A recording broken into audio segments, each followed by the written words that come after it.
जय जगन्नाथ सांग मैंने आज आसतु जाना बेंगलोर रे बहुत फेमस जगह भितर कबन पार्क गोटे फेमस जगह। तो आसतु से कबन पार्क विषय रे जानिबा किछि।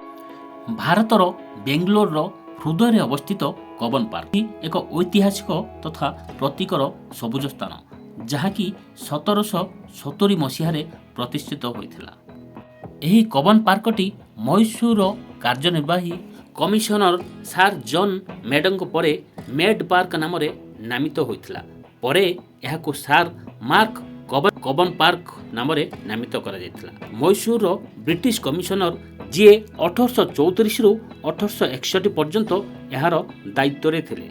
एही पार्कटी 300 एकर रु अधिक लंब पर्यंत व्यापीछि एवं मैसूर तत्कालीन मुख्य इंजीनियर मेजर जेनेराल रिचार्ड सांकी द्वारा डिजाइन करा जायथिला।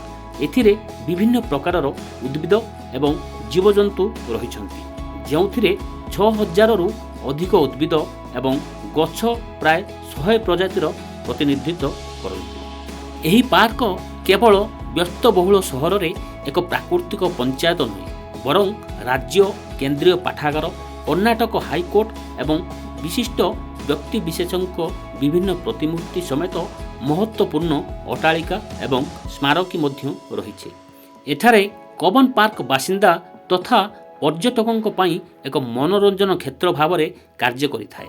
चलिबा रास्ता, खेल क्षेत्र एवं सांस्कृतिक कार्यकलाप पाई स्थान प्रदान करिथाए। एहार प्राकृतिक सौंदर्य एवं ऐतिहासिक महत्वर मिश्रण एहाकू बेंगलोर एक प्रिय स्थान भाव में परिणत करे।